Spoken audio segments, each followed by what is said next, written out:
Jangan menggunakan ini tahun politik seolah-olah menarik-narik ke kepentingan politik sesaat. Nah, yang rugi siapa? Rakyat Indonesia. Jadi kepala desanya yang untung, rakyat Indonesia yang buntung, kan gitu.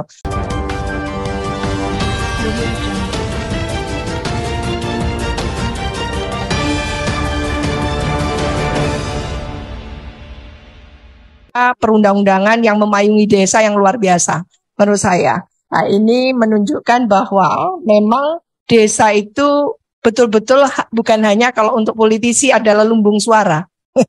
Tapi ini adalah wajahnya Indonesia. Melihat Indonesia dari desa. All politics is local, gitu ya. Jadi kalau mengukur gitu ya, kadar dari politik nasional kita, lihat kan itu.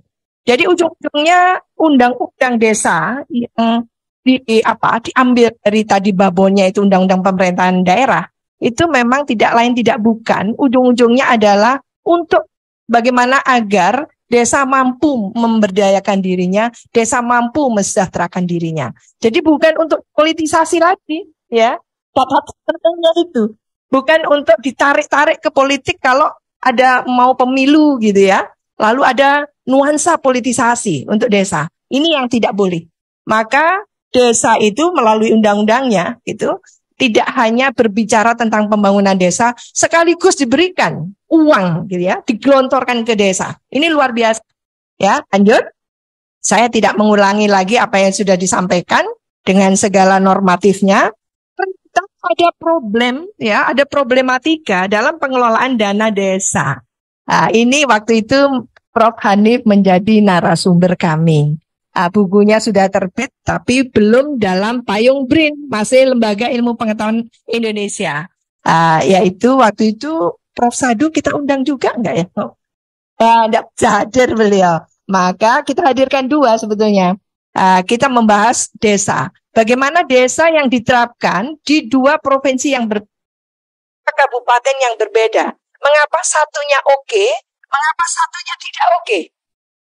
Asumsi atau mungkin argumentasi kita, jangan-jangan undang-undang desa yang memberikan payung kepada desa tidak hanya untuk mengelola pembangunan, tapi dana-dana pembangunan itu jangan-jangan sesat gitu ya. Dalam arti tidak untuk pembangunan desa. Terjadi ternyata. Jadi sangat tergantung peran dari pemimpinnya. Jadi kepala desa itu berperan sangat penting apakah mampu melakukan gitu ya pembangunannya dengan dana-dana yang sudah besar itu. Ataukah ternyata tidak? Ternyata ada raja-raja kecil di desa-desa ini.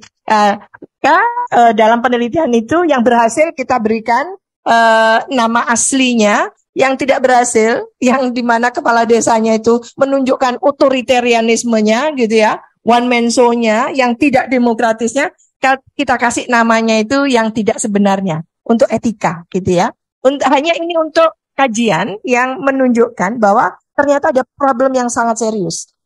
Ketika dana digelontorkan, kapasitas Pemdes itu tidak, maka ada yang namanya pendamping-pendamping desa itu diturunkan. Tapi sejauh mana sebetulnya pendamping desa itu juga mampu gitu ya mengawal pembangunan di desa. Itu persoalannya juga yang harus kita pertanyakan saat ini setelah sejak 2014-15 lah ya digelontorkannya dana, sekarang sudah 2023. Jadi ini juga perlu lagi munculnya berapa kasus korupsi ya di desa-desa itu, yang ini juga sangat meresahkan. Kami waktu itu sebelum dana-dana desa digelontorkan sudah memberikan antisipasi, prediksi-prediksi itu supaya tidak mengulang hal yang sama yang dilakukan oleh kabupaten kota, di mana OTT kepada kepala-kepala daerah itu terjadi udah ratusan kan gitu. Lah ini saya nggak sebutkan satu-satu ya ini supaya cepat. Lanjut ya. Ini pertanyaan utamanya bagaimana praktek demokrasi desa pasca diterapkannya undang-undang desa. Saya mencoba untuk mengaitkan dengan tentunya pasca COVID-19. Dan dalam konteks ini kita tidak hanya bertanya bagaimana Pemdes mengelola dana desa, permasalahan-permasalahan yang kita semacam shopping list, tapi saya dalam paper ini ingin menyampaikan beberapa rekomendasi. Jadi opsi solusi terhadap masalah itu. Nah inilah mungkin BRIN hadir gitu ya dengan opsi solusinya. Lanjut. Ya, Lanjut, lanjut Mas. Oh Mbak, ini jadi Pak Yus ya, Bapak Kaban ya, Kaban sudah memberikan arahan yang sangat bagus. Ada isu-isu krusial bagaimana mewujudkan good governance sampai ke level desa ini kan itu intinya. Maka kepala-kepala desa ini yang harusnya tercerahkan, teredukasi dan cukup literasinya untuk memahami bahwa menjadi kepala desa itu harus memiliki gitu ya modalitas memahami tentang apa pentingnya partisipasi warga masyarakat di desa, tentang bagaimana melakukan semacam transfer knowledge, transfer values gitu ya, mentransfer semua pengetahuan itu kepada masyarakat supaya masyarakat nantinya bersinergi dengan pembangunan yang dilakukan oleh desa, Pemdes gitu ya.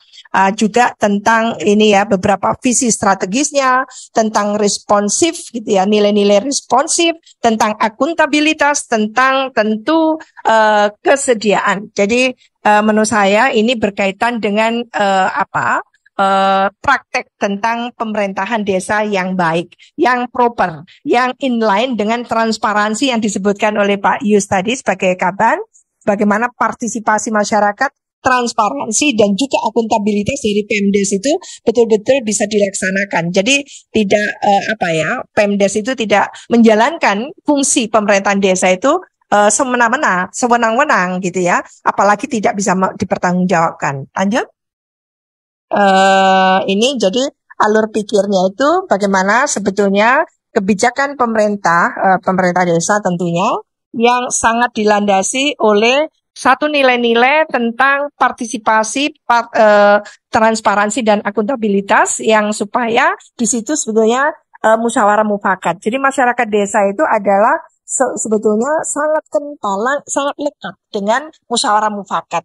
Nah, ini yang coba dipraktekkan gitu ya di level desa. Nah, untuk apa? Tidak lain tidak bukan ya untuk agar masyarakat itu berdaya. Ketika berdaya, lalu ada dinamika ekonomi, bisa menciptakan gitu ya pemerintahan yang bisa melayani gitu ya di level desa itu dan sebagainya, maka sinergi antar masyarakat dan pemerintah desa itu terjadi. Nah, inilah yang kita harapkan. Lanjut ya. Ini apa ini? Ya, ini contoh desa. Jadi contoh desa yang bagus dan contoh desa yang gaya kepemimpinannya itu tidak bagus gitu ya. Ternyata melihat desa Bapak Ibu sekalian sama dengan bupati, wali kota dan juga gubernur. Jadi kalau bupatinya bagus, wali kotanya bagus, demikian juga kepala desanya bagus, insya Allah apa yang diharapkan oleh tentunya undang-undang desa itu akan bisa dilakukan. Tapi kalau tidak ya wassalam, maka desa buru-buru maju, kepala desanya dibawa ke penjara. Itu biasanya seperti itu. Nah, gaya kepemimpinan yang sangat tidak demokratis, sangat patronase, sangat top down gitu ya, otoriter, tidak transparan gitu kan. Dana desa juga tidak bisa dipertanggungjawabkan, akhirnya berakhir dengan korupsi. Lanjut. Ini gaya mohon izin waktunya 5 menit lagi. 5 menit lagi kan. Jadi acara lain itu kapasitas perangkat desanya juga tidak menopang. Kalau yang berhasil oke. Transparansi akuntabilitasnya juga antara oke dan tidak oke yang gagal. Lanjut. Ini kepingin banyak yang ceritakan. Peranan supra desa dan kejelasan aturan ini juga kelihatan sekali dalam penelitian kami gitu ya. Desa itu bisa sukses, satu desa juga tidak sukses. Tapi karena tidak ditopang oleh aparatur desa itu sendiri. Dan ternyata masyarakat juga tidak bisa berbuat apa-apa melihat kedikdayaan dari pemerintah desa seperti itu. Otoritarianisme yang ditunjukkan oleh kepala desa itu tidak bisa dilawan ternyata oleh masyarakat lokal. Demikian juga keterlibatan masyarakat, kalau kepala daerahnya itu memang sangat demokratis ya tentu melibatkan, yang satunya sangat tidak. Dan itu lanjut. Ini jadi kesimpulan sangat jelas ya menurut saya, bahwa demokrasi dan pengelolaan dana desa masih bergantung pada gaya kepemimpinan dan kapasitas kepala desa. Yang kedua, partisipasi masyarakat masih belum signifikan, baik dalam penyampaian aspirasi maupun dalam mengkritisi kepala desa. Lalu juga tentang peran pemerintah desa. Belum ada standar yang sama bagi peran Pemda, sehingga masing-masing daerah itu berbeda. Lah ini yang mungkin perlu mulai dilihat lagi ini, Mas Moderator, Mas Heri, oleh Dagri gitu, supaya payungnya itu jelas, mengikat gitu. Lanjut, ya, lanjut. ini rekomendasi. Jadi rekomendasi kami adalah soal kepemimpinan, sumber daya manusia, dan peran pemerintah. Dalam hal kepemimpinan di sini sangat jelas bahwa perlu ada perbaikan sistem rekrutmen kepala desa. Jadi bagaimana supaya kepala-kepala desa itu visioner. Orangnya ini era digital, Bapak Ibu sekalian. Jadi kita jangan terlalu banyak excuse. Seolah-olah kita itu masih zaman bahula. Ini zaman digital, era new normal. Era yang memang mewajibkan kita menggunakan digital.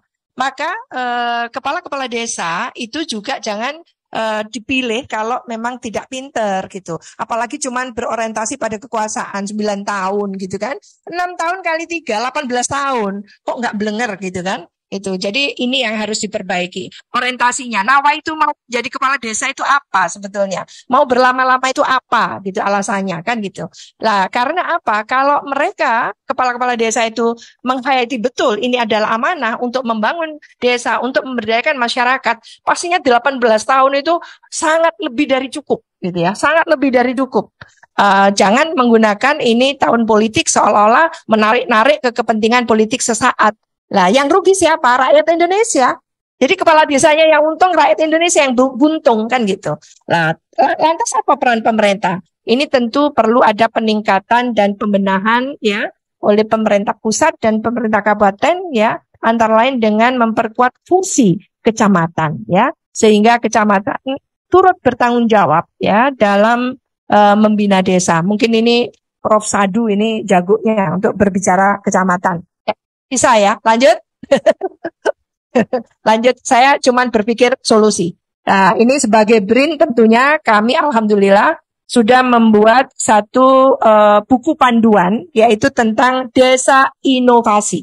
Dengan semua Bapak Ibu bisa mengakses dengan gratis melalui e-book yang sudah dipublikasikan oleh BRIN.